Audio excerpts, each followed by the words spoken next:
নমস্কার বন্ধুরা, সবাই কেমন আছেন? আশা করি খুব ভালো আছেন। আপনাদের আশীর্বাদে আমিও খুব ভালো আছি। কাকলির আরেকটি নতুন ব্লগে আপনাদের স্বাগত জানাই।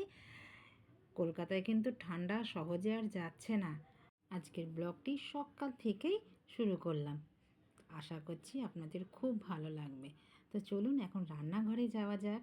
সকালবেলা উঠে তো আগে মেয়েরা রান্নাঘরেই ছোটে, বলুন, আমিও আর 5টা মেয়ের মতন রান্নাঘরেই ছুটি।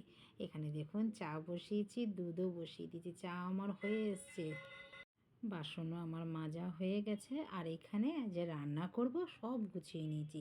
চাল ধুয়ে রেখে দিয়েছি, ডাল ধুয়ে রেখে দিয়েছি, মাছও বের করে ফ্রিজ থেকে জলে চুবিয়ে রেখে দিয়েছি। তো চলুন এক কাপ এখন চা নিয়ে যাব এখন ছাদে। সব কাজ করেই নিলাম এই চাটা শান্তি মতন খাওয়ার জন্য। এই সকালবেলাটা এক কাপ চা নিয়ে শান্তি মতন খেয়ে তারপরে আবার ফুল দমে কাজ করি। তো চলুন এখন বাগানে যাওয়া যাক। বাগানে আপনাদের নিয়ে এসেছি জানেন কিসের জন্য? এই যে দেখুন, আমার বাগানে দুটো অতিথির সাথে আপনাদের পরিচয় করাবো বলে। এত সুন্দর ফুলগুলো দেখুন, কি সুন্দর ফুটেছে পিটুনিয়াগুলো। কালারটা খালি দেখুন, আমি না ঠিক আমার মুখের ভাষা নেই যে কি দিয়ে এদের বলবো আমি। খালি কালার, খালি দেখুন, খালি চোখ সার্থক হওয়া কালার এই ফুলের। আর বেগুনি ফুলটা যে কী সুন্দর দেখুন। দুটো পিটুনিয়া গাছ নিয়ে এসেছি, সামনে সরস্বতী পুজো আসছে তার জন্য। মায়ের সামনেটা বেশ সুন্দর করে সাজাবো বলে নিয়েছি। এখন তো বাগানেই রেখেছি, যেহেতু ঘরে রাখলে নষ্ট হয়ে যাবে। যখন নাকি ঠাকুর বসাবো তখন এই ফুল দুটো সামনে দিয়ে ডেকোরেশন করব। খুব ভালো লাগবে। আর কালার দুটো কেমন হয়েছে সেটা আমাকে কিন্তু কমেন্টে জানাবেনই। একদম দেখুন খালি, আমার তো খুব ভালো লেগেছে কালার। আর এদিকে কিন্তু জবা ফুলও খুব সুন্দর ফুটেছে দেখুন, পুরো গোলাপের মতন। দেখেছেন? আবারও এই জবা ফুল গাছটা এত সারা শীতে এত ফুল ফুটলো, আমি ভাবতে পারিনি যে এত ফুল ফুটবে। আর এক একটা জবা ফুল মানে গোলাপ ফুলের মতন থোকা থোকা। আচ্ছা বন্ধুরা, বলুন তো এটা কি গাছ? কে কে জানেন আমাকে কিন্তু কমেন্টে জানাবেন। চলুন আপনাদের পুরো বাগানটা একবার ঘুরিয়ে দেখিয়ে দিই। সকালবেলা একটু বাগানে না আসলে ভাল লাগে বলুন? এত সুন্দর সুন্দর ফুল, সাথে এক কাপ চা নিয়ে আমার মুখে কোনো ভাষা নেই। অসাধারণ লাগছে খালি বাগানটা। এবার জলও দিয়েছি বাগানে দেখুন, জল টল দিয়ে এবার এসে চান টান করে পুজো টুজো দিয়ে এবার বসবো রান্নায়। রান্না করতে খুব একটা আমার সময় লাগবে না। আপনারা তো দেখলেন আমি চা খাওয়ার আগে কিন্তু সব গুছিয়েই গেছি। আর আমার ভাত ডাল সব হয়ে গেছে। যেহেতু আমার 3খানা ওভেন, তো আমার রান্না করতে বেশি দেরি লাগে না। আর এখানে আজকে রান্না করব রুই মাছ, না রুই মাছ না কাতলা মাছ। আমি না রুই মাছ আর কাতলা মাছ খুব কনফিউজ হয়ে যাই, যেন বাজার থেকে কেটে নিয়ে আসে তো দাদা, তো বুঝতে পারি না। বেশ বড় বড়ই পিস করে দাগাগুলো কেটে নিয়ে এসছে।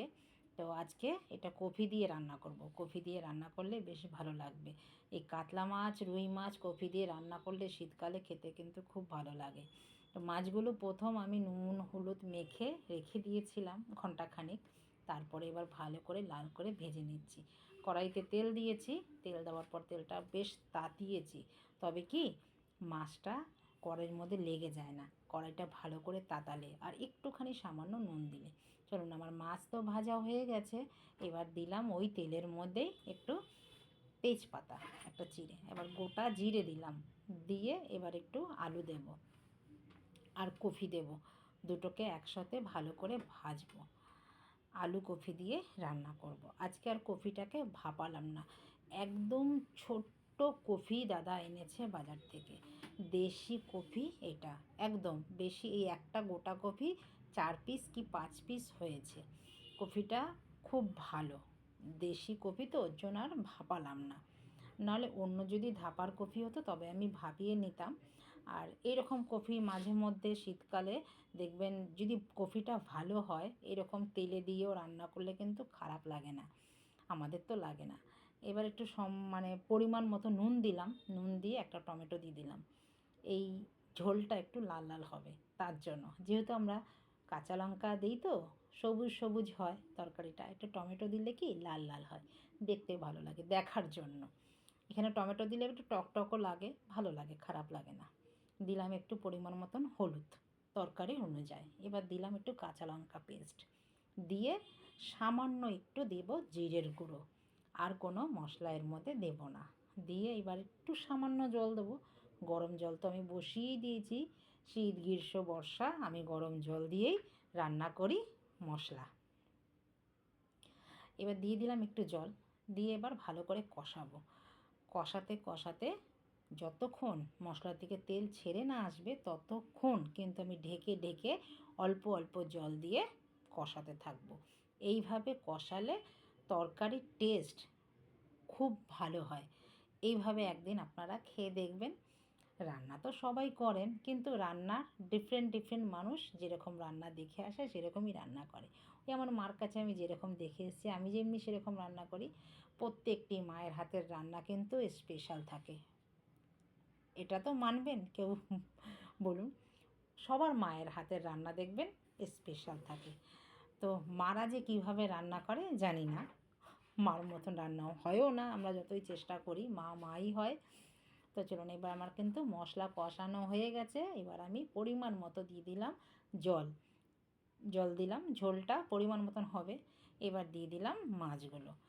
এই 2 থেকে 4 মিনিট ভালো করে ফোটাবো, সব সেদ্ধ হয়ে যাবে। আর মাছ ভেজে নিয়েছি ভালো করে, মাছটা একটু কড়া করেই ভেজেছি। আর আলু ফুলকপিও দেখলেন আমি ভেজে নিলাম, তো সেদ্ধ হতে খুব একটা সময় লাগবে না। আর সব কিছু যদি একদম গলে পাক হয়ে যায় সেই জিনিস কিন্তু খেতে ভালোও লাগে না। একটু কোচ্ছা কোচ্ছা থাকবে তবেই সে না খেতে ভালো লাগবে, বলুন। চলুন, একটু দিয়ে দিলাম গোটা গরম মশলা। এই গরম মশলা আমি কিন্তু বানিয়েই রাখি ঘরে। সব কিছু গরম মশলা যা যা লাগে সব কিছু আমি একটুখানি শুকনো খোলায় তেলে আমি গুঁড়ো করে রেখে দিই। এতে যখন আমার গরম মশলা লাগে যেই তরকারিতে, তখন একটুখানি আমি দিয়ে দিই। এটাও আবার বাড়ন্ত হয়ে গেছে, আবার বানাতে হবে। কত দিন ধরে মেয়ের চলছে রিহার্সাল, প্রোগ্রাম আছে, তো সময়ই পাচ্ছি না। গ্রোসারির মালও এসেছে, সেটাও যে গোছাবো সেই গোছাতেও আমি সময় পাচ্ছি না।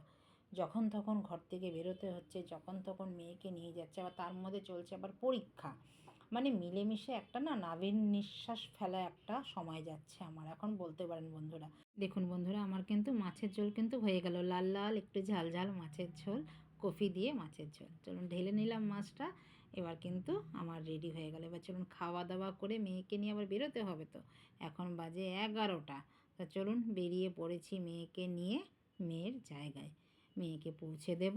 তো চলুন যাওয়া যাক এখন। তো ভিডিওটা আপনাদের কেমন লাগলো? যদি কোথাও ভালো লাগে লাইক কমেন্ট শেয়ার করে চ্যানেলটিকে সাবস্ক্রাইব করে পাশে থাকার অনুরোধ রইল। দেখা হচ্ছে আবার নতুন একটি ব্লগে নতুন কিছু নিয়ে। তো দেখুন যেতে যেতে এক অতিথিকে দেখলাম, ওই যে চিনতে পারছেন এনাকে, দেখুন কোন তারের ওপরে বসে আছে। আমার তো মনে হলো কোকিল, আপনারা জানাবেন তো এটা কি। তো ভিডিওটা আমি এখানে রাখছি। নমস্কার, টাটা।